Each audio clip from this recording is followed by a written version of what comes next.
Voilà, un malheur de moins. Voilà. Voilà, j'espère qu'il n'y a pas trop de fans de Céline Dion dans la promotion, mais voilà, on est sauvés. Hein. C'est quand même le début de la fin du malheur. Alors, ouais, on pense à elle quand même. Oui, déjà, la pauvre. Je ne sais pas si vous avez vu la vidéo où elle annonce ça, mais alors ça m'a détendu. Moi, ça m'a bien fait rire. On a l'impression que c'est la fin du monde, quoi. Elle parle aux gens, c'est extraordinaire sa façon de s'exprimer. Voilà. Alors, ouais, bah oui, j'avais préparé mon coup pour cette entrée quand même. Je me suis dit, on va faire des stats, donc on va détendre l'atmosphère avant parce que c'est pas ce que vous préférez dans la vie. Alors, comme diraient nos amis québécois, Calibou, on va y aller. Alors, statistiques appliquées à la génétique. On va faire un truc très simple en statistique.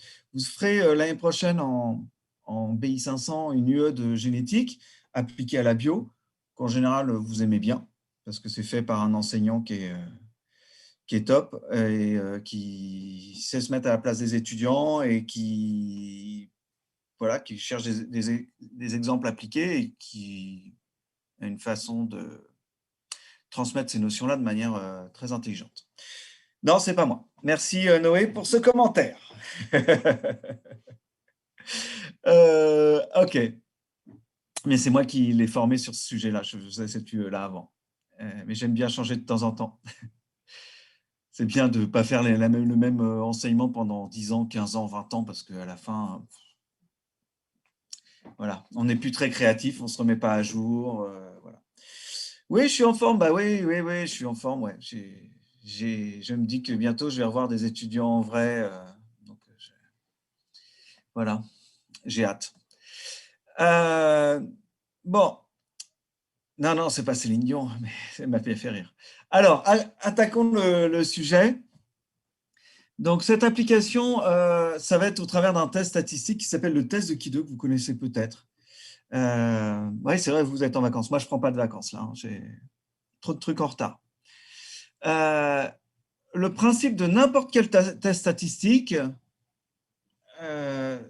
c'est de suivre un certain nombre d'étapes qui sont récapitulées sur cette diapositive. Vous voyez, première étape, définir l'hypothèse qu'on va tester, qu'on appelle l'hypothèse nulle ou qu'on note H0. Donc, toutes les hypothèses qu'on teste, ça s'appelle toujours H0. Si on en a plusieurs, on les appelle H0, H0', H0 seconde, etc. Si vous avez défini cette hypothèse, alors vous pouvez choisir le test statistique qui va vous permettre de tester cette hypothèse. Donc là, nous, ça va être le test de Ki2 qui va nous permettre de comparer des effectifs. C'est ce qu'on va avoir en génétique. On va définir la distribution attendue d'après notre hypothèse, donc les résultats que prédit notre hypothèse. Et on regardera l'écart entre ce qu'on a observé en vrai et ce que prédisait l'hypothèse. Okay. Prenons un exemple simple. On prend la promotion des étudiants de L3, bio, donc vous, et on se dit, bon, ils sont 185 à être connectés, normalement, ben, je devrais avoir un ratio de 50-50, 50% de femmes, 50% d'hommes, si j'ai pas de, si y a autant d'étudiants hommes que femmes qui font de la bio, et s'ils suivent avec la même assiduité les cours magistraux. Vous voyez qu'il y a plusieurs hypothèses là. Donc, je vais prendre cette hypothèse-là, autant d'hommes que de femmes qui suivent mon cours. Si c'est vrai, ben, je prends les effectifs. Votre effectif, là, vous êtes 186, je divise par 2, ça me donne donc 93 hommes, 93 femmes. Et après, je peux regarder si vous êtes en vrai 93 hommes et 93 femmes, ou à quel point on s'éloigne de cette répartition. Mais évidemment, on sera très, très rarement exactement sur 50-50. La question qui se pose, c'est est-ce que la différence que j'observe entre ce que prédit mon hypothèse et ce que j'ai réellement devant moi, est-ce que cette différence elle s'explique par le hasard de l'échantillonnage, le fait que oui, en général, il y a autant d'hommes que de femmes, mais bon, dans une promotion, il y a un petit biais d'échantillon. On n'a pas la population de l'ensemble des étudiants qui veulent faire de la bio en France ou dans le monde. Donc, on a un petit biais et C'est comme si je fais des piles ou face, je fais 10 piles ou face, la probabilité de faire piles et 5 faces, elle est relativement faible. La probabilité de faire 0 pile et 10 faces, elle est extrêmement faible. Si je fais 0 pile et 10 faces, je vais me dire, mon hypothèse, elle est fausse. Ma pièce, elle est biaisée. Elle tombe toujours sur face. OK? Vous comprenez le principe? Alors oui, Noé, c'est ce que vous dites. En bio, il y a tendance à avoir plus de femmes que d'hommes, mais moi, je voudrais le vérifier, donc je pourrais faire un test statistique. Mon gros problème, personnellement, c'est qu'il y a plein de… Quand je regarde la liste des participants, bon, autant il y en a où c'est facile, Alexandre, Alexis, Audrey, Oriane, voilà, j'ai pas trop de soucis pour savoir si c'est un homme ou une femme. Autant, déjà sur certains prénoms étrangers, je vais avoir plus de doutes. Et puis, il y en a qui vont signer avec des acronymes, ou d'ailleurs des prénoms que je ne connais pas. Voilà, je ne connaissais pas Lilan, par exemple, jusqu'à vendredi dernier. Et donc, il y a des fois où je vais être un peu coincé pour dire si c'est un homme ou une femme. Donc voilà, ça, c'est un aparté, mais bon, peu importe après. Ce qui est important, c'est vraiment comprendre ce principe-là, le principe du test. Et on va regarder quelle est la probabilité. Si on prenait au hasard dans une population qui respecte ma règle dictée par mon hypothèse nulle, si je prenais au hasard des individus, quelle est la probabilité d'observer le résultat que j'observe? Okay, quelle est la probabilité d'observer ce résultat ou quelque chose qui est encore plus éloigné de ce que prédit mon hypothèse? Je pourrais le tourner autrement. Je pourrais aussi, bon, je vous le dirai ça après, ça. Je le garde pour plus tard, ça sera plus utile plus tard. OK. Donc, on va calculer cet écart entre les données observées et les données attendues d'après notre hypothèse nulle, et on va regarder la probabilité d'observer un tel écart ou un écart encore plus grand. Okay, ça sera notre risque de nous tromper.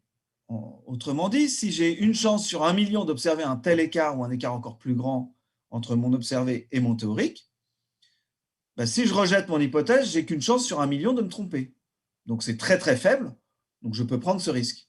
Par contre, si j'observe, au lieu d'avoir, comme j'ai annoncé tout à l'heure, 93 hommes, 93 femmes, si j'observe 100 hommes et 90 femmes, ben, je vais me dire, oh bah 190, c'est pas très très éloigné. Je vais calculer mon test de Ki2, ma probabilité associée à ce test de Ki2, et je vais tomber par exemple sur une probabilité de 80%. Ça veut dire que dans 80% des cas, par le tirage aléatoire dans la population de mon échantillon, j'observe une telle différence ou une différence encore plus grande. Donc ma probabilité de me tromper si je rejette mon hypothèse, elle est énorme. Mon hypothèse, si elle est juste, j'ai 80% de chance d'observer ce résultat-là, ou un résultat encore plus différent. Donc mon résultat, il est cohérent avec mon hypothèse. Donc on va voir ces différentes étapes ensemble au cours de cette heure 20 qui va passer là, et comment on traite les différentes étapes. Alors vous voyez que j'en ai sauté une quand même, c'est définir le niveau de signification du test, je vous en parlerai un peu plus tard. C'est le risque qu'on est prêt à prendre. Généralement, c'est 5%. On accepte de se tromper une fois sur 20.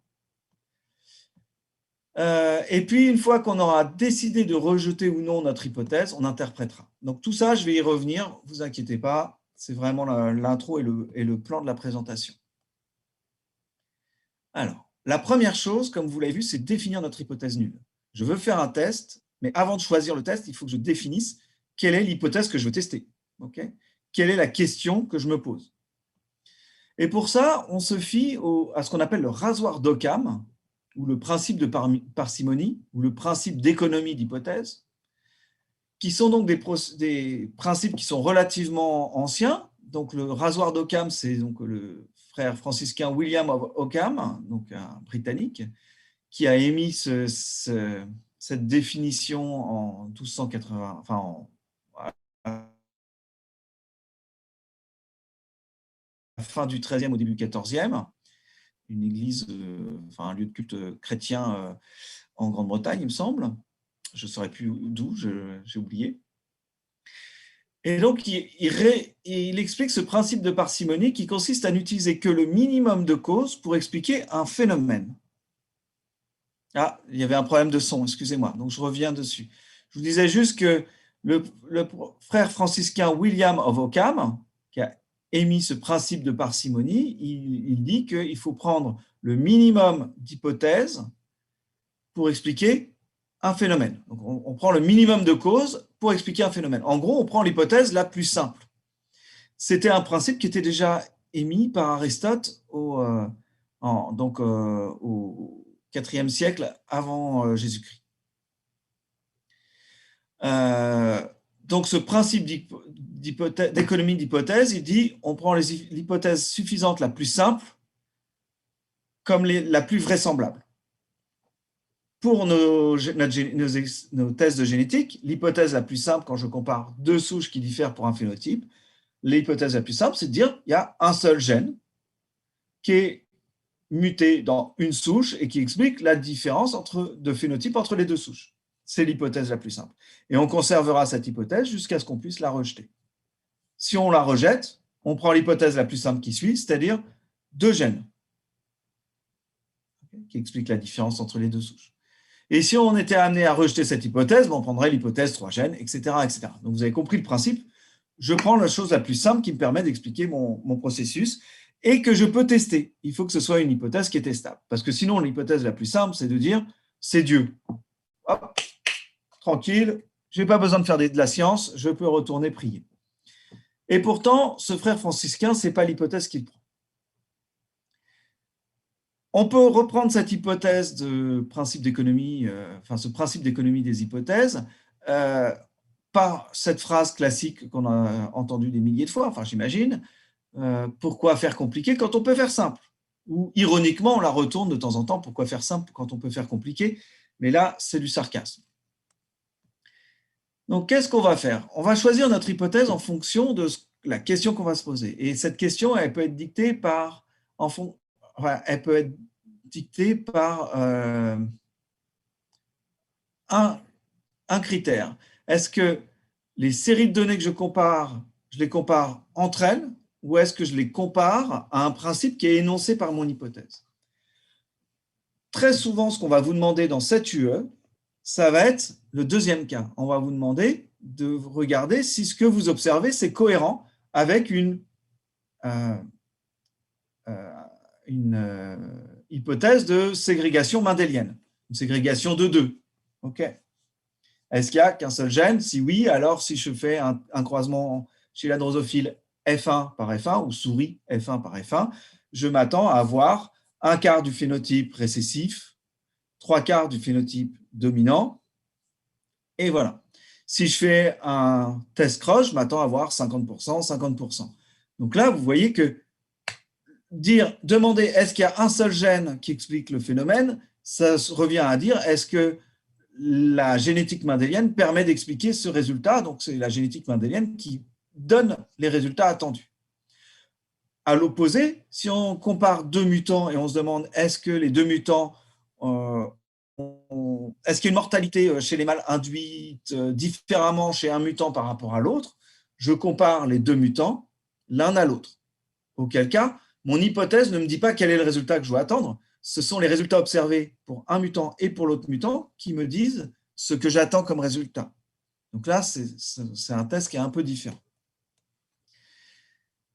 C'est ce qu'on appelle le test d'homogénéité. Okay, on va comparer deux échantillons ou plusieurs échantillons et se demander si ces échantillons ils sont homogènes entre eux, c'est-à-dire est-ce qu'ils sortent tous de la même population. On est vraiment sur un principe qui ressemble aux statistiques que vous avez vues quand vous étiez petit au lycée. Hein, vous avez le sac avec les boules noires, les boules rouges, et vous tirez et vous demandez est-ce que le tirage que j'ai peut ressembler à un sac qui contiendrait telle proportion de boules rouges, telle proportion de boules noires. C'est exactement ça le principe du test qu'on va faire là. On parle aussi de test d'indépendance parce qu'on peut aussi tourner ça d'une autre manière en disant voilà, est-ce que le résultat, le sexe ratio, donc le ratio mâle-femelle, est-ce qu'il est indépendant du mutant que je regarde ou est-ce qu'il est dépendant du mutant que je regarde? Est-ce que le fait d'être mutant 1 ou mutant 2 va avoir un impact sur le ratio mâle-femelle? Okay, donc, test d'indépendance, test d'homogénéité, ce n'est pas exactement la même chose, mais c'est très, très proche. On va mettre ça dans le même sac pour ça. Donc, le deuxième type de test, donc là, juste, pardon, une petite précision. Donc, la loi théorique où la valeur du paramètre testé est inconnue dans ce test d'homogénéité, on cherche seulement à tester si les différents échantillons peuvent être issus d'une même population, c'est-à-dire s'ils suivent une même loi de distribution, une même distribution de données. Même proportion de boules rouges, même proportion de boules noires. Voilà, je reprends cet exemple très basique. Le deuxième type de test, et c'est celui qu'on va le plus appliquer, nous, en génétique, dans cette UE, c'est le test de conformité ou d'ajustement, où on va tester la conformité entre un ou plusieurs échantillons et une distribution qui est annoncée par l'hypothèse qu'on teste, par l'hypothèse nulle. Donc, est-ce que les échantillons se répartissent selon une loi binomiale, suivant la loi énoncée par Mendel, etc. Okay. Donc, on reprend l'exemple. Est-ce qu'il y a 50% d'hommes, 50% de femmes dans la promo? Alors, je dis 50-50, mais comme le disait, je vais revenir là parce que je crois que je ne veux pas dire de bêtises, comme le disait Noé, a priori, il y a plus de femmes que d'hommes. On peut se demander si c'est différent dans notre fac par rapport à l'ensemble du national, et on peut se renseigner, et au niveau national, on doit pouvoir trouver les chiffres. Imaginons, il y a 60% de femmes et 40% d'hommes en L3 bio. On peut se demander, est-ce qu'à Versailles, on a le même ratio, ou est-ce qu'on a un biais, soit en faveur des hommes, soit en faveur des femmes, peu importe. Et dans ce cas-là, on va prendre comme hypothèse nulle, on a 60% de femmes pardon, et 40% d'hommes. Et on comparera les résultats qu'on a observés à ces résultats théoriques. Les résultats théoriques, ce n'est pas forcément 50-50.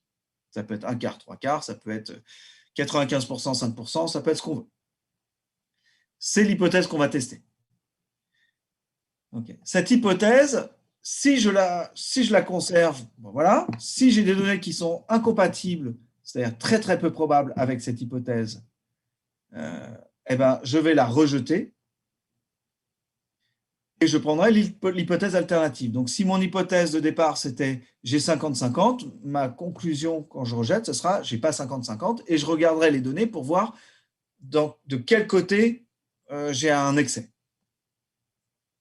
J'espère que c'est clair pour vous, mais sinon, vous aurez l'occasion de faire des applications. N'ayez crainte et surtout, vous reverrez ça l'année prochaine en BI 500.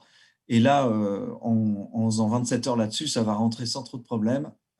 Là, c'est juste une première couche pour vous sensibiliser à cette problématique. Donc, je reprends un exemple qu'on a vu dans le cours numéro 3, ou 4, je ne sais plus, sur l'application en génétique de la drosophile, en croisant donc une souche sauvage par la souche black. Donc, rappelez-vous, on prenait l'hypothèse qu'il y avait un seul gène gouvernant le caractère couleur du corps qui était muté entre ces deux souches.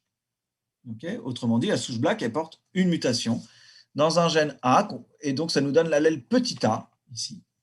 Et la question qu'on se pose, c'est est-ce que les résultats qu'on observe, qu'on a 775 individus en F2 qui sont sauvages et 225 en F2 qui sont black, est-ce que ça, c'est cohérent avec ce que j'attends d'après la loi de Mendel? Donc, est-ce que c'est cohérent avec un seul gène? Donc, pour tester ça, on avait fait ce tableau de gamètes avec les gamètes femelles qui sont soit grand A, petit a, soit petit a, pardon, et les gamètes mâles qui sont également porteurs soit de l'allèle grand A, soit de l'allèle petit a. Ce qui nous donnait ce tableau avec un quart de grand A qui ont un phénotype sauvage, un quart de petit a qui ont un phénotype black, et puis la moitié qui ont le phénotype de la F1 qui était sauvage, puisque le phénotype sauvage était dominant par rapport au phénotype black. Donc en faisant ça, je m'attends à 3 quarts, 1 quart d'après Mendel. La question que je me pose, c'est est-ce que 775-225, c'est égal, est-ce que c'est significativement différent? Je dis significativement, mais je pourrais dire aussi statistiquement. Est-ce que c'est statistiquement différent de 3 quarts, 1 quart? Donc, est-ce que 775-225, c'est significativement différent de 3 quarts, 1 quart? Donc, pour ça, je vais faire un petit tableau où je vais mettre les phénotypes, le nombre d'individus observés et le nombre d'individus théoriques. Donc, je vous ai dit, j'attends 3 quarts, 1 quart. Là, j'ai 1000 individus, donc je vais faire 3 quarts fois 1000, 1 quart fois 1000, et ça va me donner 750 et 250. OK ? Vous remarquez que la somme des effectifs totaux en observé et en théorique sont égales. Pardon. Excusez-moi pour la faute de français et la faute de grammaire, puisque j'aurais dû dire les sommes des effectifs théoriques et observés sont égales. OK, donc une fois le français sauvé un petit peu, on va regarder ça. Voilà ce qu'on obtient et voilà ce qu'on observe. Pour ça, il va falloir pour tester la différence et voir si c'est différent significativement ou pas, il va falloir qu'on s'appuie sur un outil mathématique. Alors, Massina et Maël, vous avez répondu non, mais je ne sais pas à quelle question. Oui, bien sûr. Ouais. Alors, vous ne prenez pas la tête pour l'instant dessus. On va y revenir à la fin. J'ai des exemples pour illustrer ça, Seydou.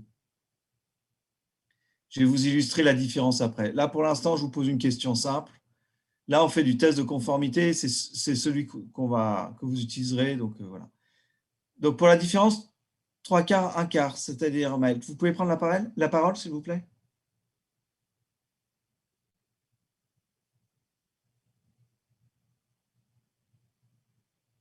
Maël? Quelle est la question que vous posez? Alors, pour la significativité, vous demandiez si c'était différent ou pas. En cours, je vous avais dit que ce n'était pas différent, mais moi, ce que j'aimerais bien savoir, c'est quel est le risque que je prends quand je dis que ce n'est pas différent. Enfin, surtout, je voudrais savoir quel est le risque que je prends si je dis que c'est différent. C'est surtout ça qui est important. OK. Donc, qu'est-ce qu'on va faire? On va utiliser un outil qui a été développé, alors je vous avais mis son portrait avant, par M. Carl Pearson. C'est lui. Vous voyez, ça a l'air d'être un gros rigolo. Et en fait, ce Carl Pearson, vous le connaissez déjà parce que vous avez fait des régressions linéaires quand vous étiez au lycée. La régression linéaire que vous avez vue avec un coefficient de régression, un R et un R carré, ça vous dit quelque chose? R qui varie entre -1 et 1. Eh ben, c'est Carl Pearson qui a inventé ça aussi.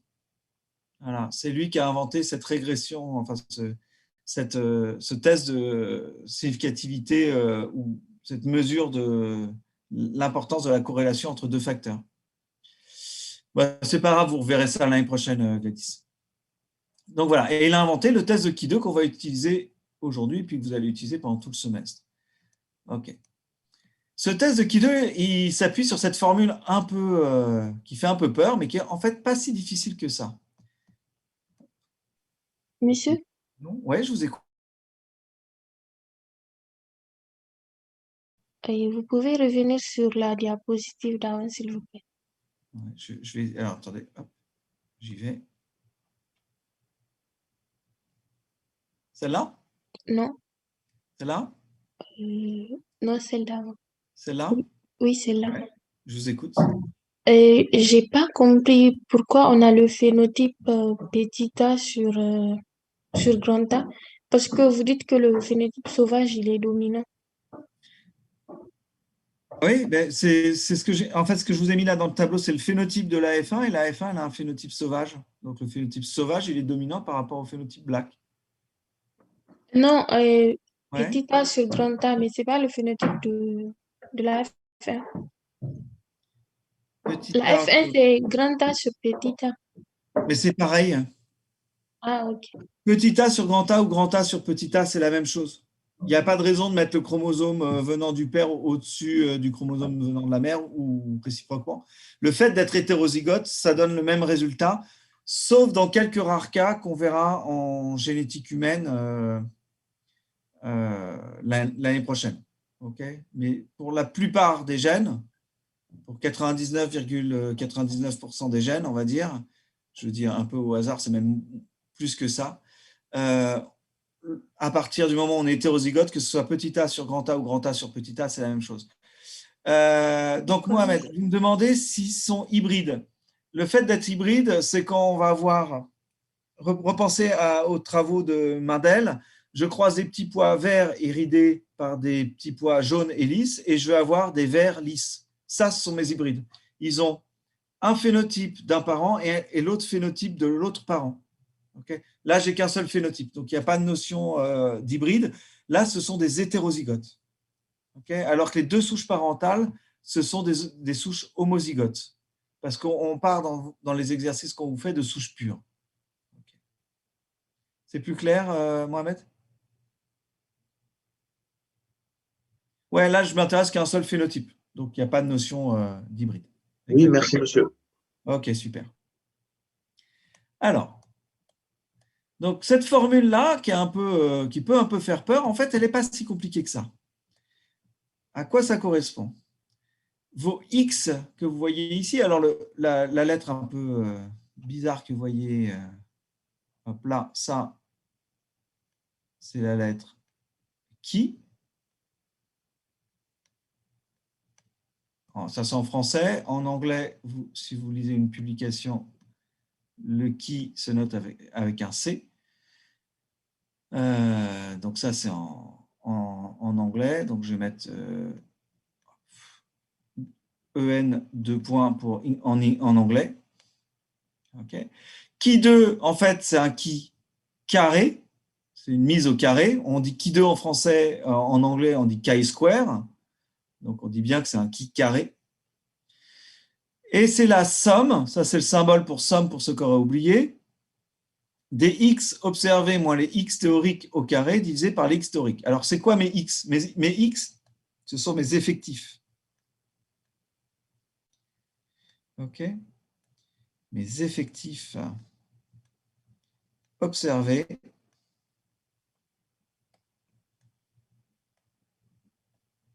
et mes effectifs théoriques. Donc, qu'est-ce que je fais? Je fais observé moins théorique, j'élève au carré, je divise par le théorique, plus observé moins théorique, etc., pour chacun de mes effectifs observés. Donc, on va le voir dans un tableau après. Et on va avoir besoin d'un autre outil qui est le nombre de degrés de liberté que je vais vous détailler après.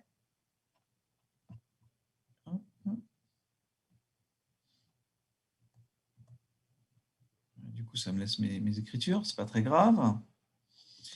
Hop, ça je le passe. Je vais aller directement au calcul. Voilà. Vous voyez le calcul ici.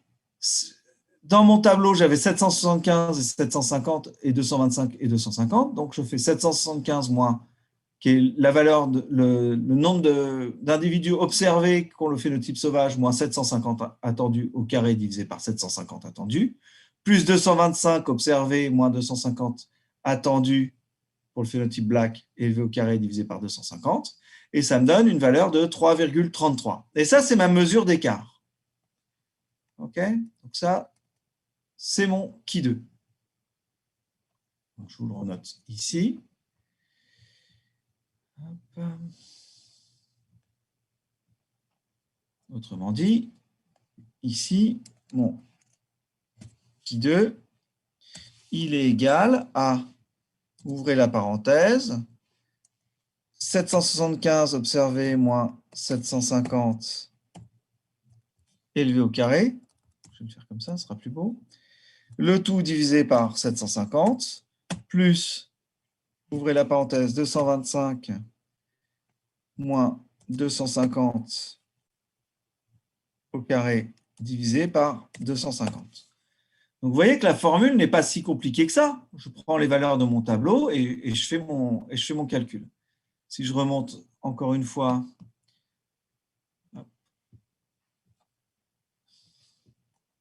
ici, vous voyez, je fais 775 moins 750 observé moins théorique, au carré divisé par 750, plus 225 moins 250 au carré divisé par 250. Ça va pour tout le monde ce calcul? Ouais? Ok. Donc, vous voyez, la formule, ça a l'air barbare parce que c'est noté de manière mathématique et que vous avez un peu perdu l'habitude, peut-être, mais c'est tout. Il manque des parenthèses. Ah, c'est peut-être possible, ça.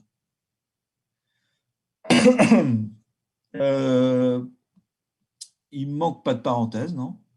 Non, non. Alors, non, il n'y a pas d'unité. Effectivement, il n'y a pas d'unité. Donc, on va traiter que des effectifs avec ce test. Je vous le remettrai après par la suite. Ce Ki2, on va le comparer à une distribution qui a été calculée par M. Pearson.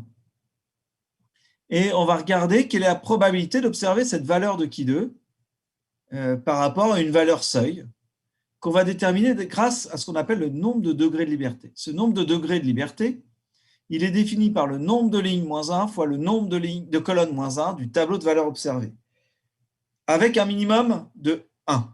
On ne peut pas avoir un degré de liberté de 0 ou négatif, ce n'est pas possible. Enfin, 0, parce que sinon ce ne serait pas possible de toute façon. Donc, si je remonte sur mon tableau ici, mon tableau d'observé, il n'a que 2 cases. Donc, je vais avoir 1 degré de liberté seulement. Voilà. Oui, ce n'est pas à peine de mettre des parenthèses quand vous divisez. En fait, quand vous faites une formule comme ça, vous pourriez mettre des parenthèses, hein, ça coûte pas cher, mais si j'y arrive, voilà. Mais de toute façon, il y a une priorité qui va aux puissances, puis multiplier et diviser, puis additionner et soustraire. Okay. Donc, je fais d'abord ce qui est entre parenthèses, évidemment. Donc là, ça va faire 25 au carré. 25 au carré, ça fait beaucoup. Divisé par 775, plus à nouveau 25 au carré, divisé par 250, où là, c'est un peu plus facile à calculer, puisque ça fait 25 fois 25 divisé par 250, donc c'est 25 fois 25 sur 25 fois 10, donc ça fait... Personne? Ouais, 25. Bon.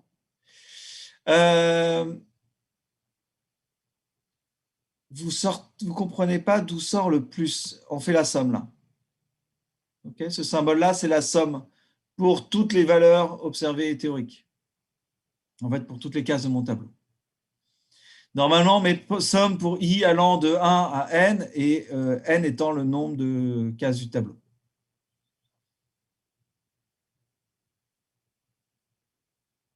Oui, non, mais c'est pas vrai, vous avez appris plein de trucs utiles au collège. En fait, c'est même le moment où vous avez appris le truc le plus de nombre de trucs utiles. Hein. Vous apprenez plus de choses utiles au début de votre scolarité qu'en fin de scolarité, c'est logique. Ce que vous avez appris à faire au début de votre scolarité, à reconnaître les nombres, les chiffres, à faire des additions, des soustractions, les tables de multiplication, les tables de division, les puissances, les entiers, les réels. On utilise plus souvent les entiers que les réels, quoi. Enfin, voilà. Et puis après, le pi, vous ne l'utilisez pas tous les 4 matins. Voilà. Et puis les intégrales, vous n'en faites pas non plus tous les 4 matins. C'est pas le collège, ça? Ok. Alors, vous inquiétez pas, les DDL, on va les revoir. On va le revoir, je vais vous faire des exemples. Donc là, on prend un autre exemple. Je vais effacer un peu tout ce que j'ai écrit, tout ce que j'ai gribouillé sur mon...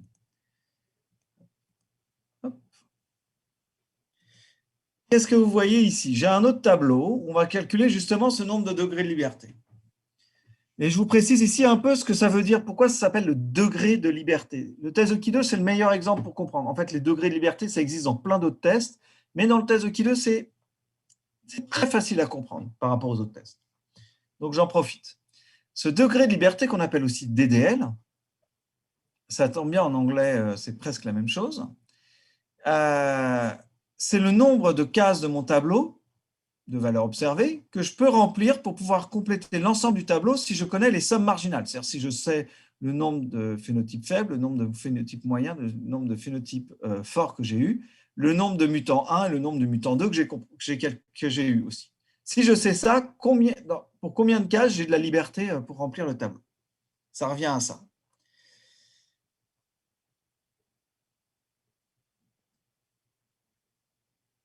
Je finis ça et puis vous allez me redire votre question après, Audrey. Donc, prenons un exemple simple.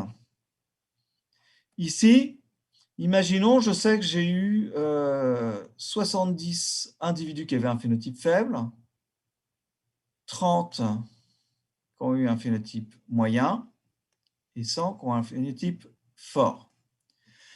Je sais que j'ai eu 120 mutants 1.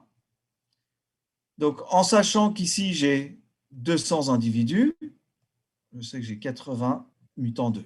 OK? Ça va jusqu'ici? Combien je peux remplir de cases dans ce tableau, connaissant ces sommes marginales, les sommes des lignes et des colonnes, de manière libre, sans être forcé de compléter avec ces valeurs-là. À votre avis?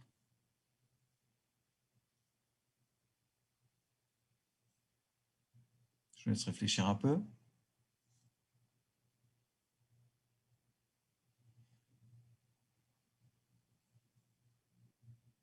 Ouais, la question, c'est dans combien de cases je peux mettre une valeur que je veux sans être forcé par les sommes des lignes et des colonnes de mettre une valeur imposée par le tableau.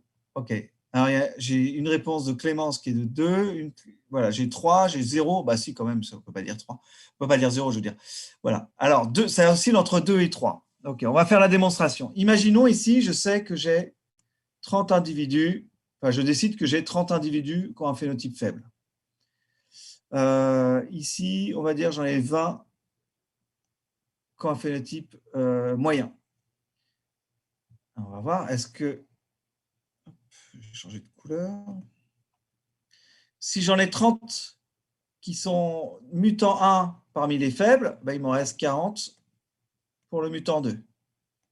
Si j'en ai 20 pour le mutant 1 qui sont de phénotype moyen, eh ben, il m'en reste 10 pour arriver à 30. Okay. Et si j'en ai 50 qui sont faibles et moyens sur 120 mutant 1, ça m'en fait 50. Il m'en reste 70 ici qui doivent être de phénotype fort. Et donc ici, je peux trouver le 30 soit en faisant 100 moins 70, soit en faisant 80 moins 40 moins 10. Okay. Donc vous voyez que j'ai que 2 cases que je peux remplir de manière libre. Mon DDL,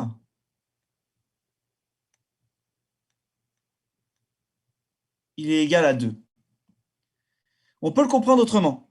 Si on s'intéresse au sexe, hein, on reprend l'exemple de tout à l'heure. Quelle est le nombre d'hommes et quel est le nombre de femmes dans cette assemblée, okay, parmi votre groupe? Si on prend l'hypothèse qu'on est soit homme, soit femme, je sais, je simplifie la problématique. Si on prend cette hypothèse, on peut être homme ou femme. Bah, si on n'est pas un homme, on est une femme. Donc en fait, j'ai qu'un degré de liberté. Okay, je suis homme ou je ne suis pas homme.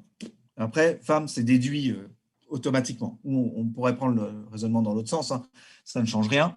On pourrait décider qu'on est femme ou on n'est pas femme. Voilà, à partir du moment où il n'y a que 2 choix possibles. Là, c'est la même chose. J'ai 3 choix possibles. Je suis faible, moyen ou fort. Bah, si je suis ni faible ni moyen, bah, je suis fort. Okay. J'ai que 2 choix possibles pour les mutants. Si je ne suis pas mutant 1, bah, je suis mutant 2. Donc, j'ai qu'un degré de liberté dans ce sens-là, que 2 degrés de liberté dans ce sens-là. Donc, je fais 2 fois 1 et ça me donne mon degré de liberté du tableau. OK? Vous comprenez le principe? Ça, c'est extrêmement important parce que c'est ça qui va définir quelle loi on va utiliser, quelle loi de Ki2 on va utiliser pour calculer pour voir quelle est la chance d'observer le résultat qu'on a observé avec notre hypothèse. Okay. Donc voilà la démonstration de ce que c'est qu'un DDL. Encore une fois, la formule que je vous ai donnée, nombre de colonnes moins 1 fois nombre de lignes moins 1, marche très bien. 3 moins 1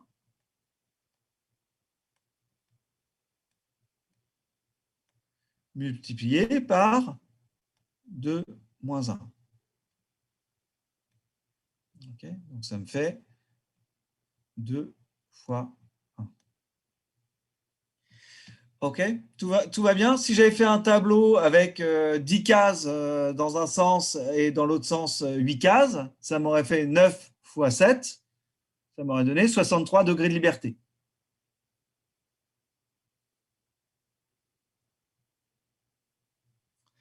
Alors, Kitri, vous nous dites, on ne prend donc pas en compte la colonne par rapport à la ligne de total. Non, les sommes là, ces sommes-là, on ne les prend pas en compte. C'est pas, voilà, c'est juste pour savoir, pour voir qu'on a la répartition qu'on a des différents phénotypes.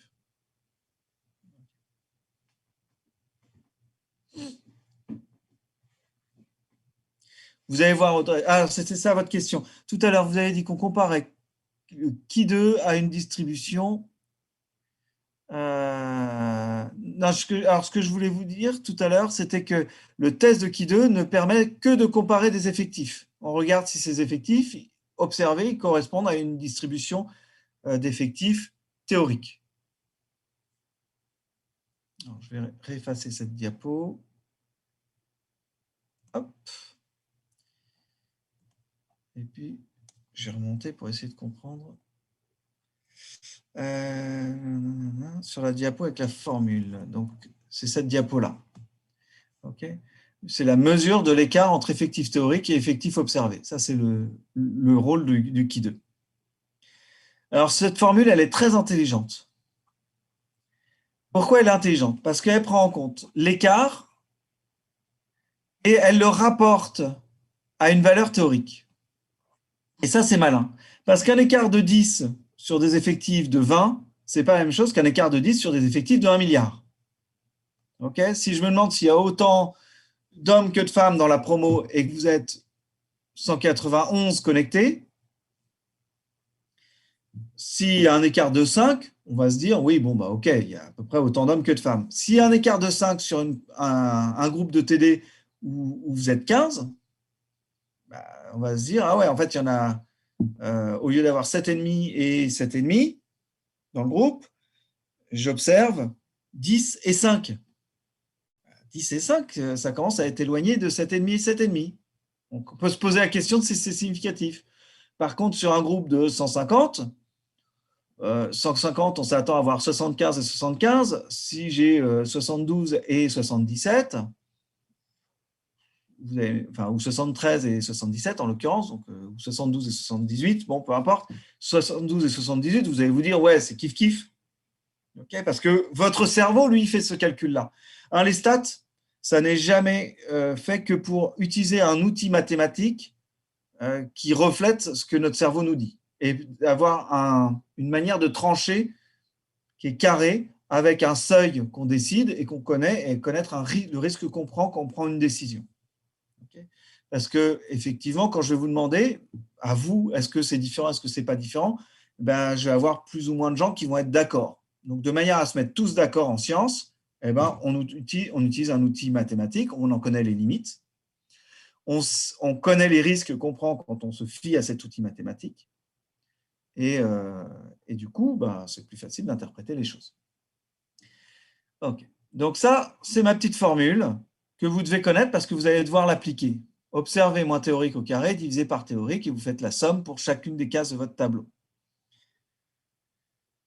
Alors, si vous n'avez qu'un seul mutant, comment on va calculer le DDL? Ben, là, ici, vous n'avez qu'un seul mutant, on est d'accord? Enfin, vous avez un seul croisement, vous avez une distribution que vous comparez à une distribution théorique. C'est un test de conformité. Vous regardez si votre distribution est conforme à ce qui est prédit par la théorie. Avec plusieurs mutants, vous pouvez comparer ces mutants à une distribution théorique qui est prédite par l'hypothèse, on fera toujours un test de conformité, ou vous pouvez comparer les mutants entre eux pour voir s'ils se comportent de la même manière. Dans ce cas-là, ce sera le test d'homogénéité ou d'indépendance. Okay.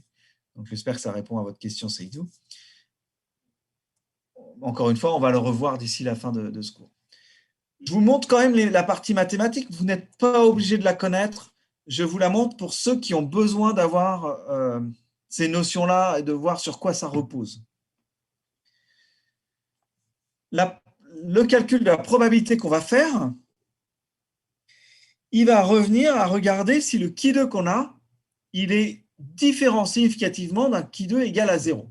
Qui2 égale à 0, c'est-à-dire que je n'ai pas de différence entre mon observé et mon théorique. Si on reprend la formule, elle est là. Si je reprends ma formule, si je n'ai pas de différence entre l'observé et le théorique, je fais 0 au carré divisé par peu importe, plus 0 au carré divisé par le x théorique, etc. Donc, j'additionne des zéros. Donc, si je n'ai pas de différence entre mon observé et mon théorique, mon qui2, il est égal à 0. OK? Donc, un qui2 égal à 0, ça me donne une probabilité très élevée. Pour calculer la probabilité de me tromper, le risque de me tromper si je rejette l'hypothèse, donc si j'ai un qui2 égal à 0, mon risque de me tromper il sera égal à 100%. parce que j'ai 100% de risque de faire plus différent, aussi différent ou plus différent si mon hypothèse est juste qu'un écart de 0. Oui, Lucas, c'est pour ça. Alors, Lucas, on y revient après. Je finis cette diapo-là et je réponds à votre question. Donc, ici, vous voyez, en fonction du nombre de degrés de liberté, on a des courbes différentes. K, c'est mon nombre de degrés de liberté ici. Donc, vous avez la courbe noire, ça c'est pour 1 degré de liberté, la bleue pour 2 degrés de liberté, la verte pardon, pour 3, la rouge pour 4, la violette pour 15, pour 5, etc. Ça, c'est ce qu'on appelle une fonction de densité de probabilité en mathématiques. Ça va permettre de faire des intégrales et de chercher quelle est la probabilité que mon résultat se trouve entre telle valeur et telle valeur. Et nous, ce qui va nous intéresser, ça va être la probabilité que notre Ki2, il se trouve entre le Ki2 que j'ai observé et un Ki2 plus grand. Et on va calculer l'intégrale sous la courbe. Pour ne pas calculer ces intégrales, eh ben, on peut utiliser une fonction de répartition qui a fait les intégrales. Okay, c'est ce que vous voyez ici. C'est l'intégrale ici, où on va calculer la probabilité que petit f de t, ma fonction de densité, elle soit inférieure au petit t que j'ai observé, qui sera mon Ki2 observé en fait. Okay, donc la probabilité d'être ici. Donc si j'ai un Ki2 de 0, bah, mon intégrale, elle me dira bah, il y a 0 probabilité d'être inférieur à 0, puisque c'est la valeur la plus faible. Si je suis à 2, bah, je ferai l'intégrale. Alors, si j'ai 5 degrés de liberté, l'intégrale sous la courbe rose. Si j'ai 1 degré de liberté, l'intégrale sous la courbe noire, okay, entre 0 et la valeur 2. Pour un Ki2 de 2, encore une fois. Donc, vous voyez que plus je m'éloigne de 0, plus cette intégrale va être importante, et donc plus la probabilité que, d'après mon hypothèse, je me situe dans cette zone-là, elle sera grande.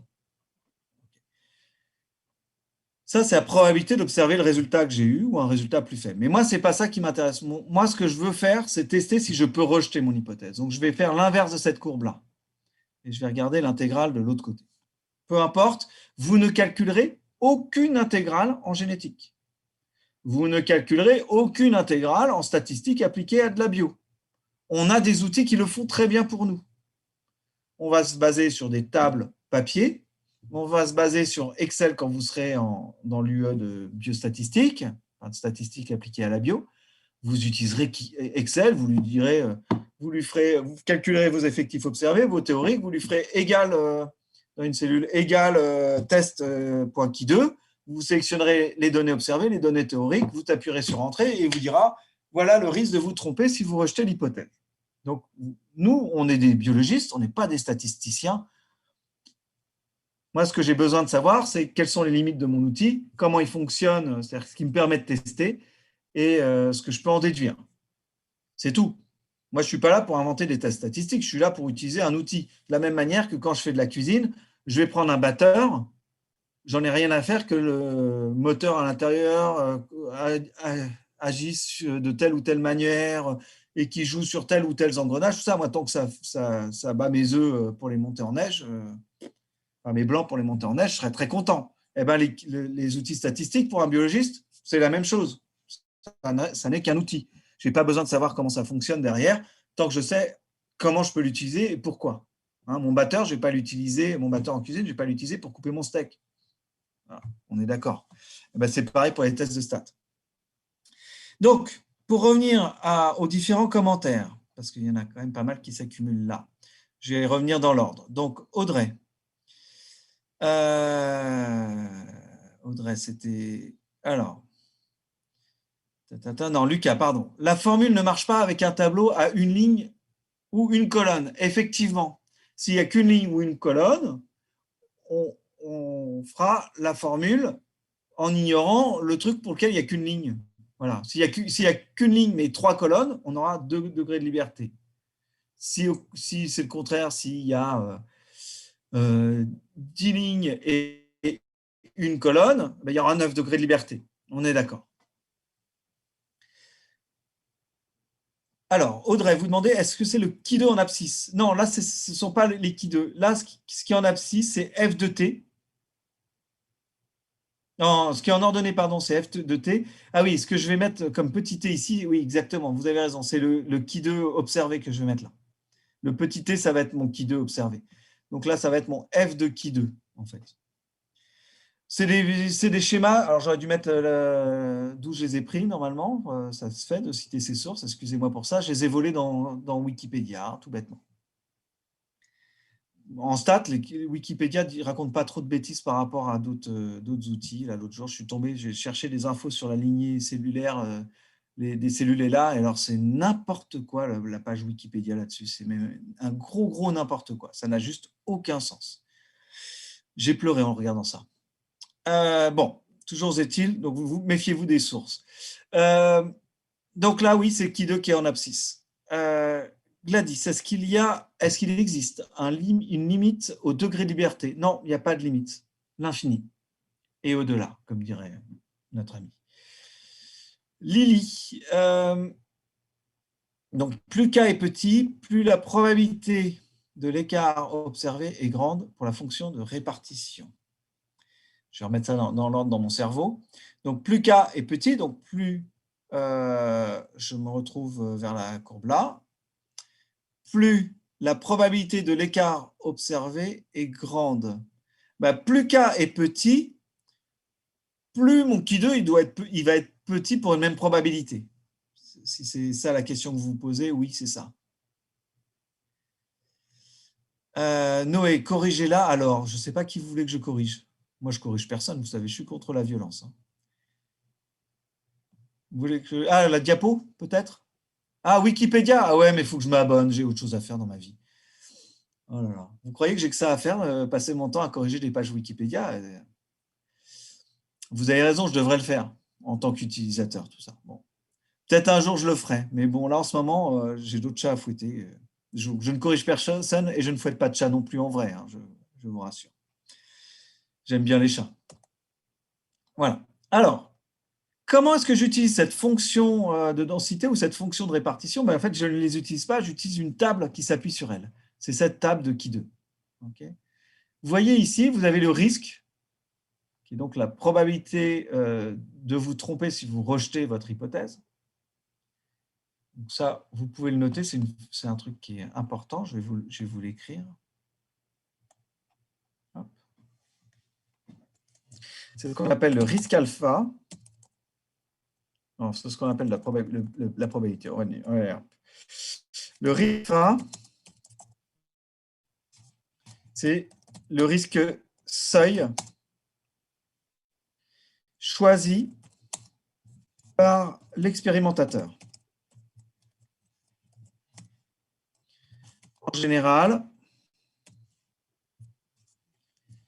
5%. C'est le risque qu'on prend en général en sciences. Alors évidemment, ce risque, il faut le moduler. Si c'est le risque de tuer un patient, 5%, si vous lui donnez un vaccin, par exemple, et qu'il a 1% de risque de mourir de la maladie, bon, bah, 5%, ce n'est pas satisfaisant. Hein. Ce risque-là, c'est quand je fais une expérience et que je regarde s'il y a une différence significative entre deux conditions. Okay, je prends le seuil 5%.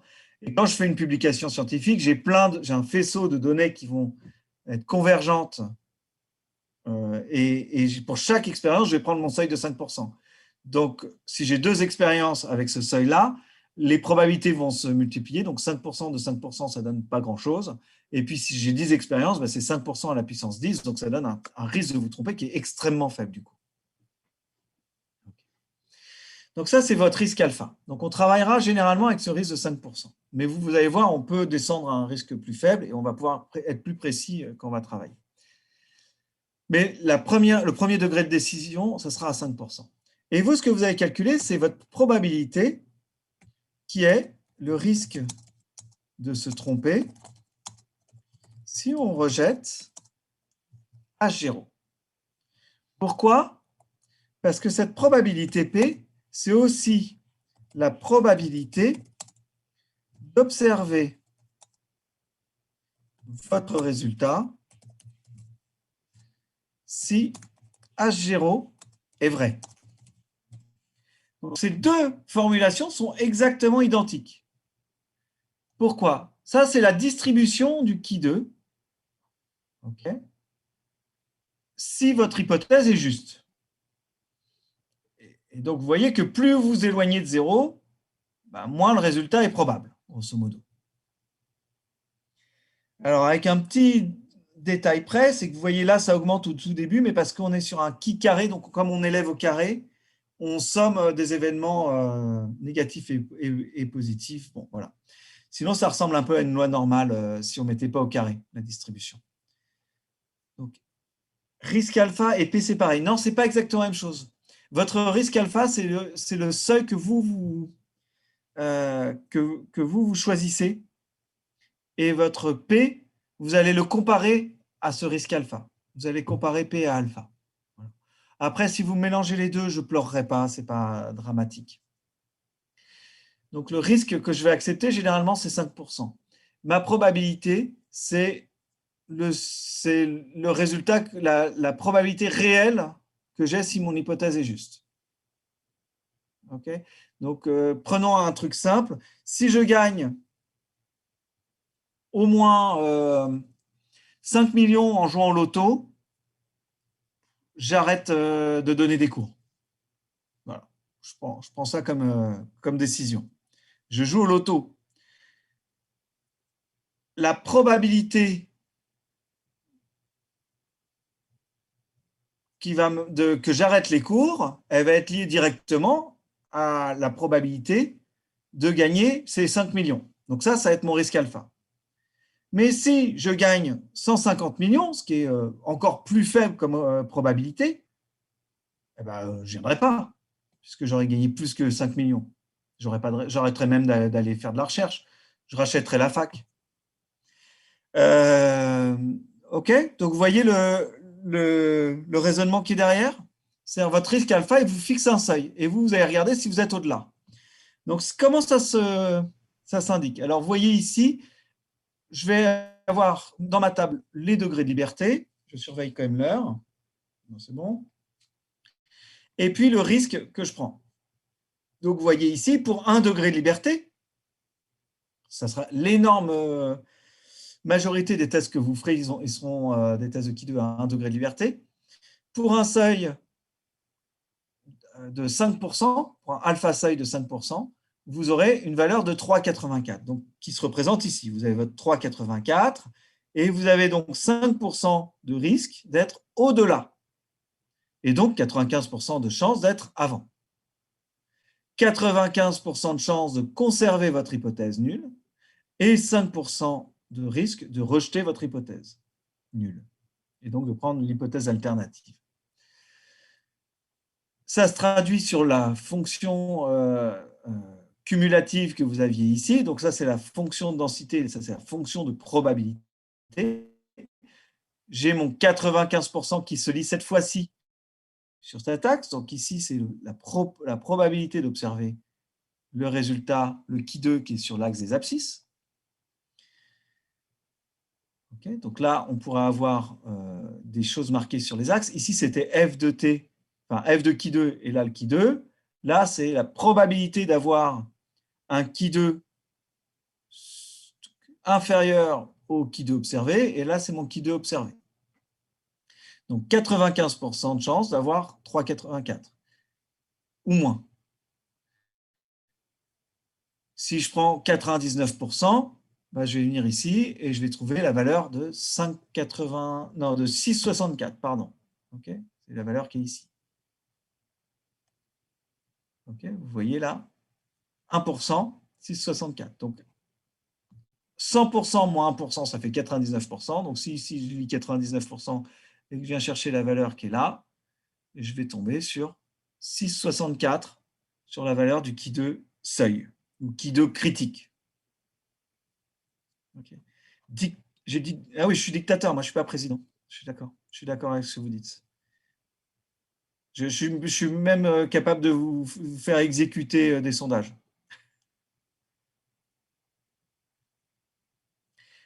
Hop.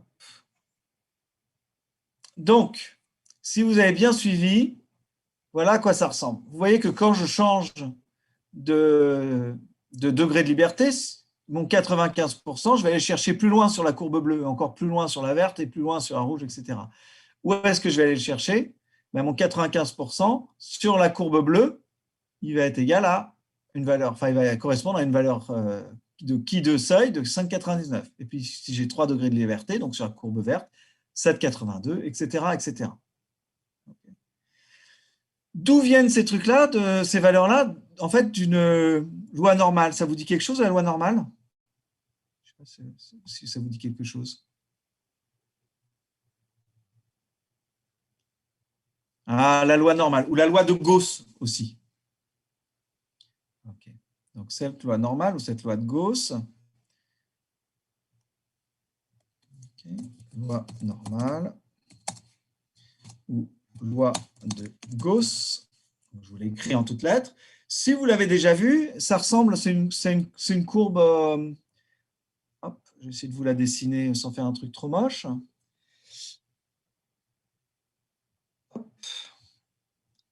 C'est une courbe en cloche. Hop, qui est symétrique par rapport à sa moyenne. Donc, par exemple, ici, j'ai fait une qui est centrée sur 0. Et si j'en prends une qui est justement centrée sur 0 et d'écart type 1, ouais, c'est ça, Massina, un traumatisme, dit Charline. Oh là là, ma pauvre. Hop, et si je cherche la probabilité d'être entre deux bornes qui sont symétriques, donc, et d'avoir la probabilité d'être entre ces deux bornes, une négative, l'autre positive, si je veux 95% de là,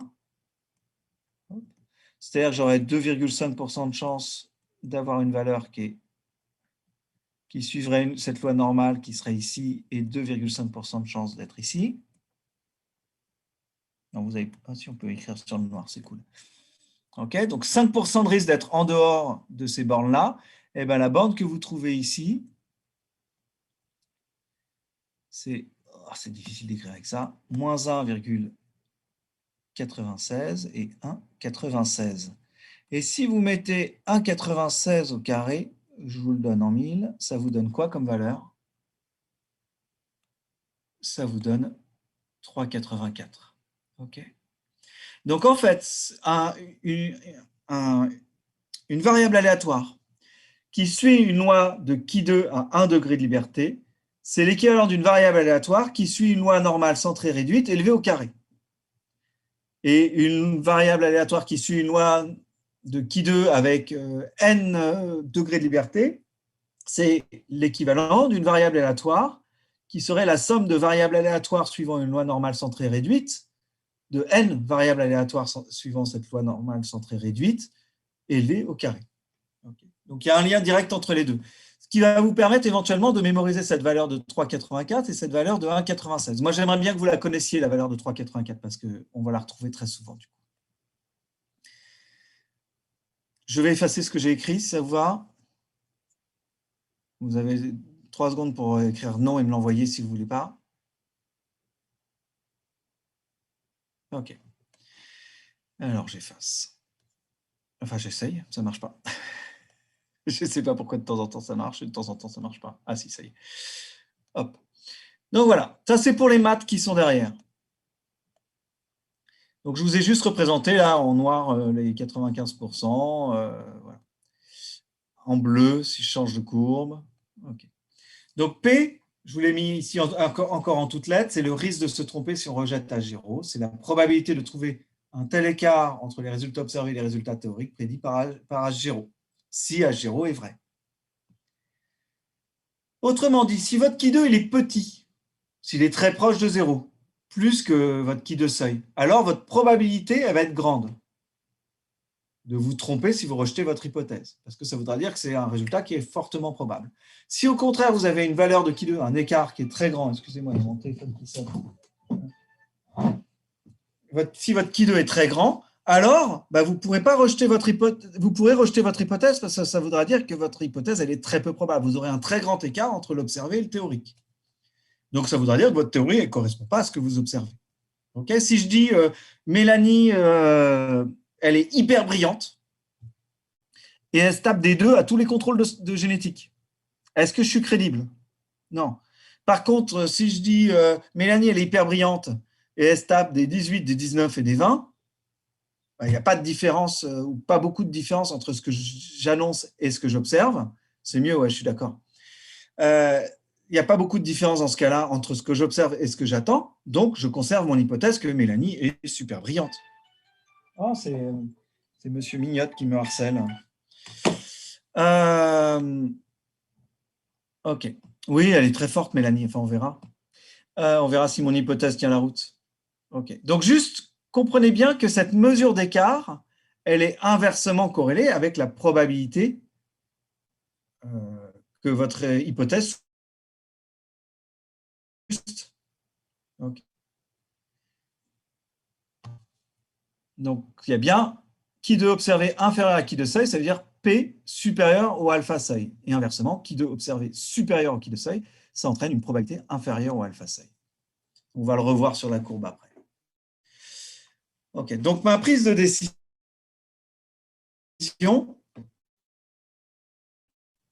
c'est une mesure de l'écart qui 2. Donc on l'a calculé tout à l'heure, il faisait 3,33 sur l'exemple qu'on avait pris.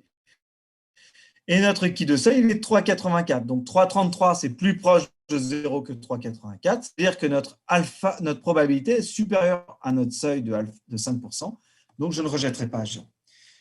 Attention, attention, on n'accepte jamais l'hypothèse nulle. Pourquoi je ne l'accepte pas? Parce qu'en augmentant la taille de mes effectifs, je peux être amené à la rejeter. Donc soit on rejette l'hypothèse, soit on ne la rejette pas. Si je ne la rejette pas, je considère qu'elle est juste. Mais je suis conscient dans ma tête que ça peut être remis en question. Parce qu'avec le rasoir d'Occard, avec ce principe de parcimonie, je prends l'hypothèse la plus simple jusqu'à ce que je puisse la rejeter. Pendant très longtemps, on ne pouvait pas aller plus vite que la vitesse du son, on ne savait pas. Chaque fois qu'on essayait, il y avait un drame. Donc l'hypothèse la plus simple, c'était qu'il était impossible de passer ce mur du son. Voilà. Jusqu'au moment où quelqu'un a réussi à le passer et l'hypothèse est tombée. Et maintenant, l'hypothèse, c'est qu'on ne peut pas aller plus vite que la vitesse de la lumière. Jusqu'au jour où on pourra passer la vitesse de la lumière, même s'il y a des théories qui portent là-dessus. Ok, donc je reprends cette notion de prise de décision. Quand votre qui de observé est inférieur au qui de seuil, vous vous trouvez ici. Donc vous ne rejetez pas votre hypothèse. Quand vous avez un qui de observé qui est supérieur à votre qui de seuil, vous rejetez. Et une fois que vous avez rejeté, vous pouvez changer de seuil et regarder jusqu'où vous pouvez rejeter. Je vais vous le redire après, Audrey. Autrement dit, si j'ai un qui de 17, je peux rejeter avec moins de 5% de risque de me tromper, mais je peux aussi rejeter avec moins d'1% de risque de me tromper, parce que mon seuil ici, il me dit que là, à 17, je suis au-delà du seuil de 1%. Donc, j'ai moins de 1% de risque de me tromper. Okay. Si je me retrouve entre 13 et 15, je peux rejeter avec 5%, mais je ne peux pas rejeter avec 1%. Ça veut dire que j'ai entre 1 et 5% de risque de me tromper si je rejette l'hypothèse. Mais je la rejette parce que j'ai moins de 5% et que c'est le seuil que je prends. Okay. C'est juste que première décision par rapport à 5%, par rapport à alpha 5%. Et si vous pouvez rejeter, vous pouvez regarder jusqu'où vous pouvez rejeter.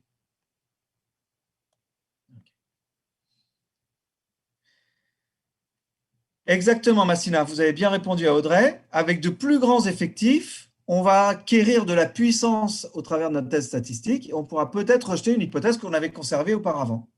Okay. Et que le principe sur lequel on se base, c'est je prends l'hypothèse la plus simple jusqu'à ce que je puisse la rejeter. Je la considère comme juste jusqu'à ce que je puisse la rejeter. Toujours une hypothèse qu'on peut tester. Okay. Parce qu'on peut toujours formuler une hypothèse super compliquée, super tordue, qui est intestable, mais ce n'est plus de la science. Okay. C'est de la paranoïa, c'est de la théorie du complot, c'est de la bêtise, c'est ce que vous voulez, mais c'est bon, voilà. Alors, si on est entre 5% et 1%, on rejettera avec moins de 5% de risque de se tromper. C'est nous. Okay. À partir du moment où vous avez moins de 5% de risque de vous tromper, vous rejetez. Ce sera la règle, sauf si on vous dit le contraire. OK. Donc, quelles sont les limites de ce test? Ce test, il ne s'applique que pour la comparaison d'effectifs. Pas de proportion, pas de valeur numérique, pas de moyenne, pas de choses comme ça. Que des effectifs. Et tous les effectifs théoriques doivent être supérieurs ou égaux à 5. Oui, Seydou, ça dépend du seuil choisi, mais on prend par défaut 5%.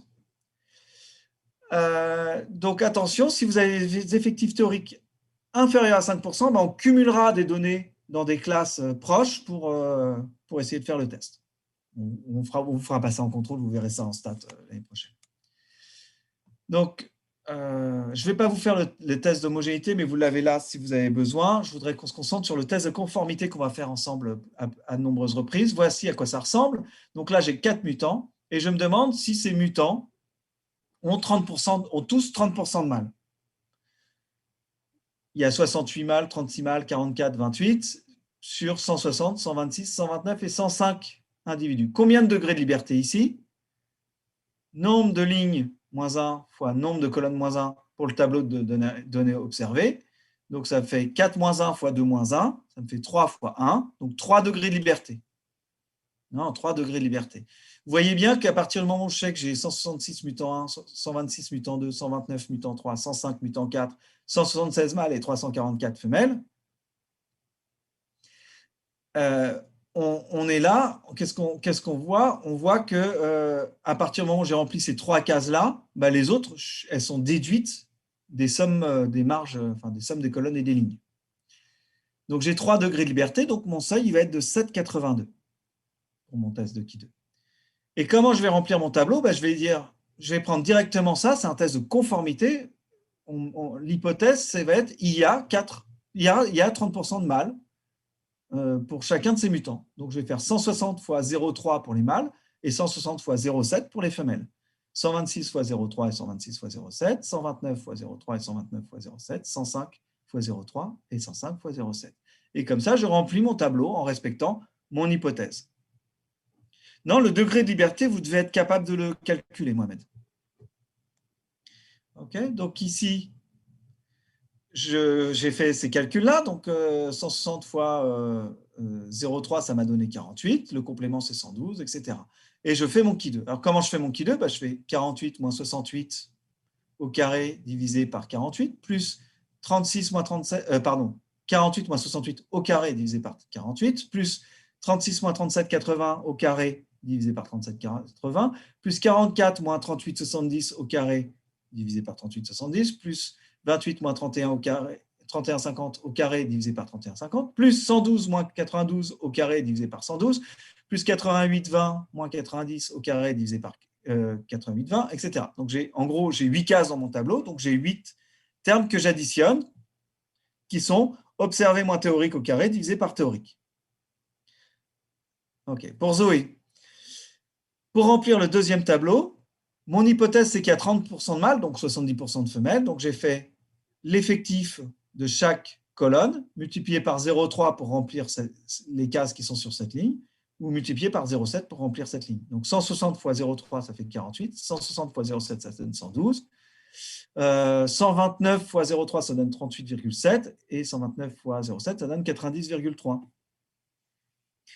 OK? Donc en faisant ma somme de termes élevés au carré divisé par les valeurs théoriques observées, j'observe 13,62.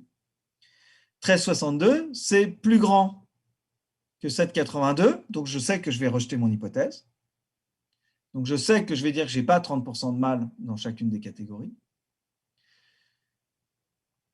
C'est même plus petit que, c'est même plus grand que 11,35, mais plus petit que 16,27. Ça veut dire que j'ai entre 1% et 1 pour 1000 risque de me tromper si je rejette mon hypothèse. Donc je la rejette avec moins de 1% de risque de me tromper.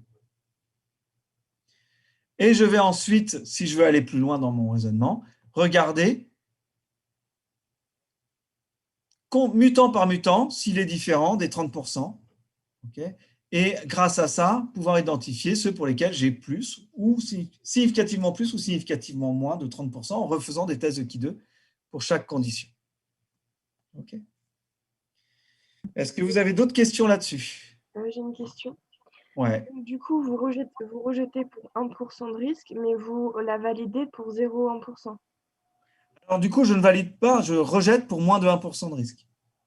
Mais si vous aviez choisi 0,1% de risque, vous l'auriez validé. Alors, si on m'avait imposé 0,1% de risque, je n'aurais pas rejeté, effectivement. Mais si on m'impose rien, À partir du moment où j'ai un risque inférieur à 5%, je rejette et je regarde jusqu'où je peux rejeter, jusqu'à quel seuil je peux rejeter. OK? Mais vous rejetez, mais pourtant, c'est bien d'avoir un risque de se tromper de 1%. C'est peu. Enfin, je sais pas si je suis très claire. Ah oui, mais c'est le risque quand je rejette qui est de 1%.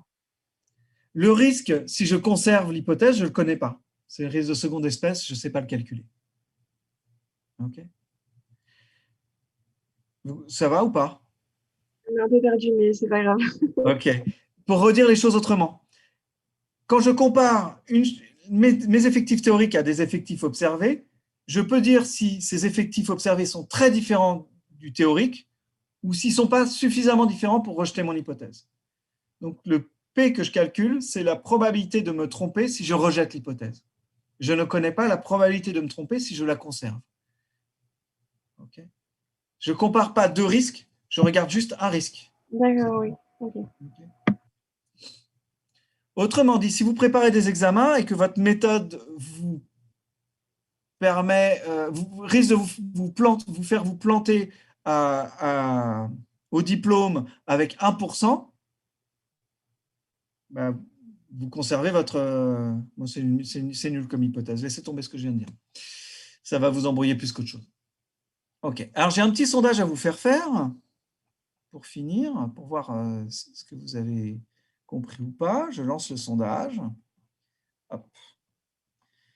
Normalement, vous voyez, un test de Kido permettant de tester si une répartition d'individus entre deux classes, phénotype sauvage, phénotype mutant, et une répartition mendélienne de ces phénotypes est un test d'homogénéité, un test de conformité, un test à 1 degré de liberté, un test pour lequel le Kido critique avec alpha 5% est égal à 5,99, permet de démontrer que l'échantillon est significativement incompatible avec une répartition mendélienne, si le Kido observé est nul, ou A pour hypothèse, la répartition observée similaire à celle attendue, ou A pour hypothèse, l'échantillon est issu d'une population ayant la répartition théorique. Donc, je vous laisse réfléchir à ça, voter, et on va traiter ce résultat-là.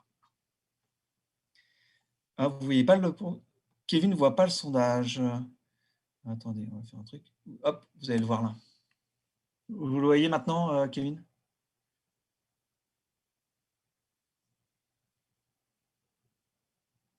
Là, pourtant, je l'ai mis sur l'écran que je partage, donc vous devriez le voir.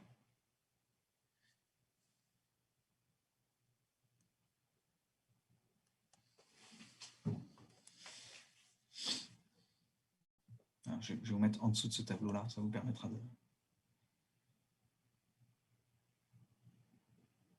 Ouais, c'est bizarre qu'il y en ait qui ne le voient pas parce que il n'y a rien qui a tellement changé depuis la dernière fois.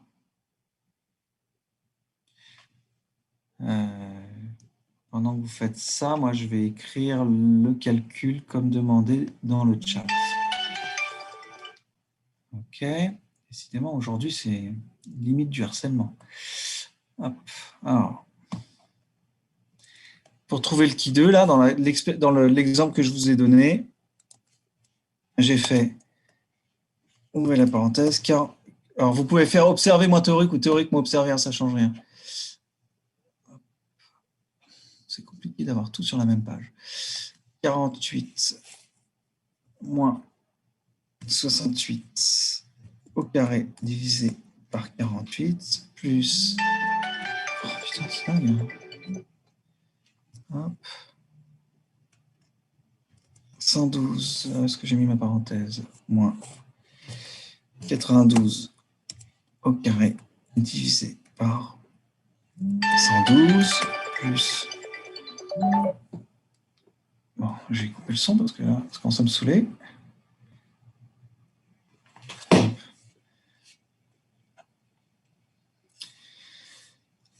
Plus 37,8 moins 36 au carré divisé par 37,8, etc. Et donc, je le fais pour chacune des cases de mon tableau.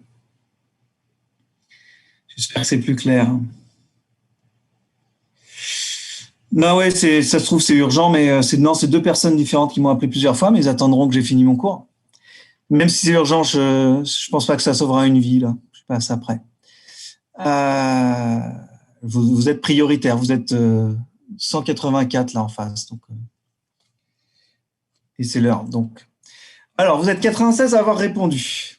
Ben, c'est normal, c'est mon boulot en fait. Je suis payé pour. Voilà. Puis ça s'appelle un service public. Donc, est-ce que c'est un test d'homogénéité ou de conformité? On se demande si c'est une répartition mendélienne. La répartition mendélienne, elle va nous dire qu'on attend 50-50, suivant le croisement qu'on a fait, ou 3 quarts à quart.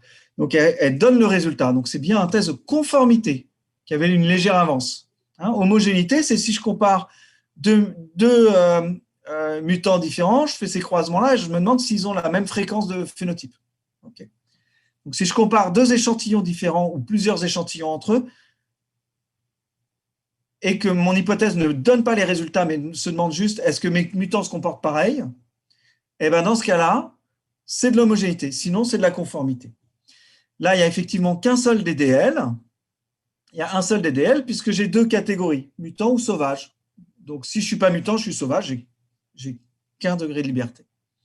Est-ce que c'est un test alors, le Ki2, donc ça, le seuil, ce ne sera pas 5,99, mais 3,84, puisque j'ai un degré de liberté.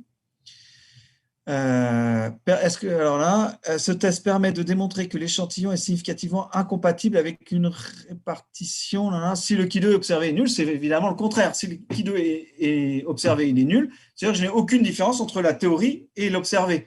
Donc, ça veut dire que mon hypothèse, elle est juste. Monsieur, vous pouvez montrer les résultats, s'il vous plaît? Oui, bien sûr. Voilà. Donc, la 2 était bonne, la 3 était bonne, la 5 était bonne, la réponse à la 4 était, c'était pas 5,99, mais 3,84. Ouais. Monsieur, on ne voit pas les résultats. C'est bizarre, ça. Et là, vous les voyez? Partager les résultats. Excusez-moi, je n'ai pas cliqué sur partager. Ah, voilà, c'est bon, merci. Vous pouvez redire du coup, s'il vous plaît? Ouais, je vous disais, la 2 est bonne. C'est bien un test de conformité. La 3 aussi. Pour la 4, la réponse, c'est 3,84. Okay, puisque c'est 1 degré de liberté. Donc, pour un risque de 5%, le qui de seuil, ou qui de critique, il est égal à 3,84. Qui de critique ou qui de seuil, c'est la même chose. Donc, si le qui de observé est nul, bah, non, ça ne montre pas qu'il y a une incompatibilité entre la répartition mendélienne et la répartition dans l'échantillon. Au contraire, ça montre qu'on a exactement ce qu'on attendait. Donc, ça veut dire que notre hypothèse était juste. Et cette hypothèse, c'est pas la répartition observée est similaire à celle attendue, c'est l'échantillon est issu d'une population ayant la répartition théorique. Okay. La première, elle est presque bonne. La première hypothèse là que je vous mets, la répartition observée similaire à celle attendue. Votre hypothèse, c'est on attend telle répartition. On attend un quart, trois quarts, ou 50% sauvage, 50% mutant. Voilà, peu importe, mais on attend tel résultat. Ça, c'est votre hypothèse. Et vous rejetez cette hypothèse si vous avez un écart qui est significativement trop grand, un qui de très grand ou une probabilité très faible, ou vous conservez cette hypothèse si votre qui de est plus petit que le qui de seuil, ou votre proba est plus grande. Votre risque de vous tromper si vous rejetez votre hypothèse est plus petit que votre qui de seuil. Excusez-moi, monsieur. Ok. J'espère que ça, c'était clair pour vous. Comment? En fait, je n'ai pas compris comment on pouvait répondre à la question, puisqu'on n'avait pas de tableau, on n'avait pas les conditions de la répartition. Dans l'énoncé, je vous dis, il y a deux classes. Ouais, là, c'est peu importe les chiffres, en fait. Oui, mais du coup, on peut pas savoir. Là, je vous dis, il y a deux classes, sauvage ou mutant. Donc, il y a deux cases dans le tableau. Donc là, on sait qu'il n'y a qu'un DDL. Et on demande si c'est une répartition mendélienne. Mais comment? Donc, votre hypothèse, c'est qu'il y a une répartition mendélienne. D'accord. Ok. Votre hypothèse, ce sera toujours les choses que je compare sont identiques ou se comportent de la manière définie par la question qu'on me pose. Parce qu'il n'y a qu'une façon d'être identique. Alors que si je prends comme hypothèse Charline est meilleure qu'Inès, il y a une infinité de façons d'être meilleure, mais ça se trouve, elle n'est pas vraiment meilleure, elles sont juste elles ont juste par chance, Charline a des notes un peu meilleures qu'Inès, mais en fait, elles ont le même niveau. Ok. J'appelle ça le syndrome du journaliste sportif. Ok. Où après 3 matchs, on sait déjà que machin est meilleur que bidule. Ben non, parce que s'ils ont le même niveau et qu'on fait des piles ou face, la probabilité qu'après 3 matchs, il y en ait un qui ait gagné plus souvent que l'autre, c'est une chance sur 4. Donc, 25% de chance en 3 matchs qu'il y en ait un qui ait gagné 3 fois et l'autre perdu 3 fois. On reparlera de ça à l'occasion.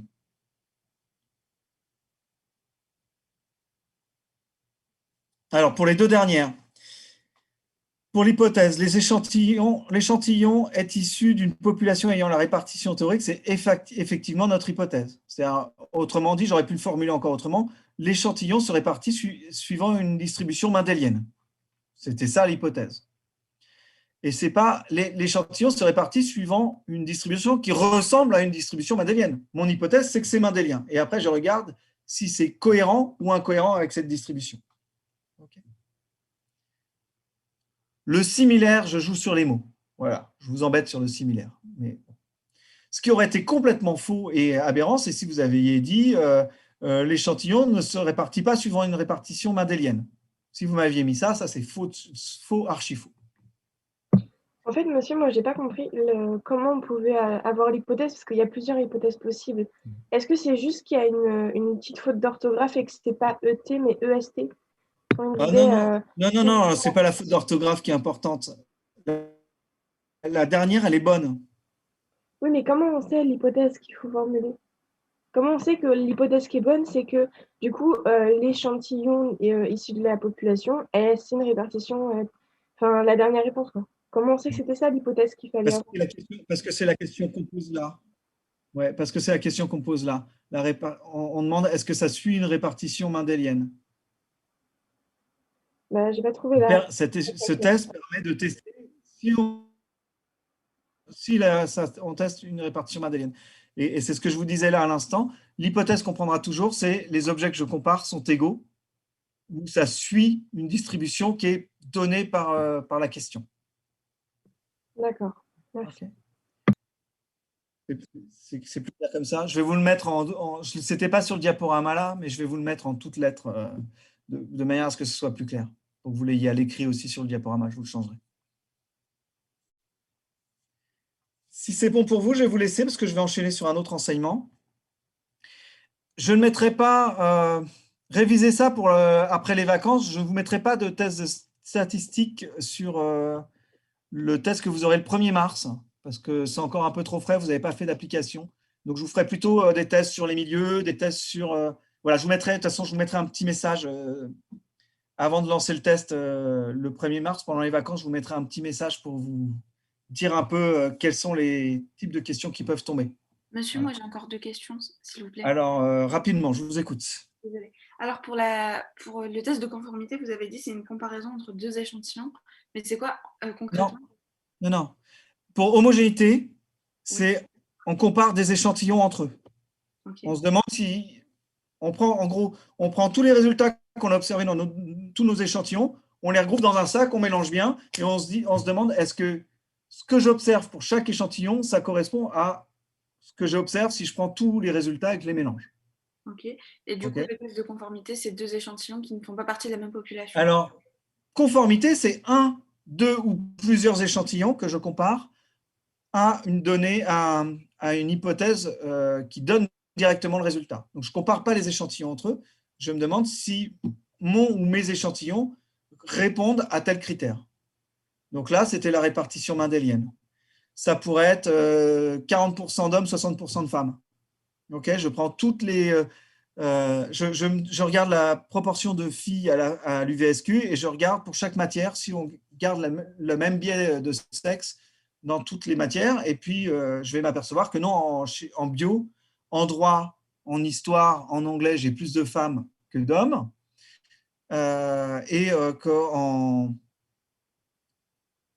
En conformité, ça va être ça. Plus que je vais avoir plus de 60% de femmes et moins de 40% d'hommes en bio, voilà. Et en maths, physique, info, je vais m'apercevoir que j'en ai moins. Okay. Si je faisais un test d'homogénéité, je prends tous les étudiants de la fac et je compare et je m'aperçois qu'en bio, il y en a plus que ce qu'il y a en moyenne à la fac. Il y a plus de filles qu'en moyenne ce qu'il y a à la fac. Et en physique, il y en a moins. Okay, donc la question n'est pas la même. Dans un cas, je compare les échantillons entre eux, test d'homogénéité, et dans l'autre cas, je compare mes échantillons ou mon échantillon, je ne peux en avoir qu'un seul, par rapport à une question qui est est-ce qu'il y a 50% d'hommes, 40% d'hommes, 80% des étudiants qui réussissent leur licence, enfin voilà. Donc, quand ça concerne la répartition, en général, c'est de la conformité, c'est ça? Quand mon hypothèse donne le résultat que j'attends, c'est de la conformité. Quand mon hypothèse demande juste est-ce que mes échantillons se comportent de la même manière, c'est de l'homogénéité. Okay. Je vous mettrai ça par écrit parce qu'effectivement, c'est une question qui est difficile. Si vous avez le doute, faites de la conformité parce que c'est ça. De toute façon, je ne vous ai pas appris à faire un test d'homogénéité. Je ne vous ai pas dit comment calculer les effectifs attendus. Donc, vous ne pourrez pas le faire. Ok. Du coup, ma deuxième question, c'était si vous preniez des stagiaires dans vos laboratoires. On prend des stagiaires, mais après, on limite pas mal les effectifs à cause de la Covid.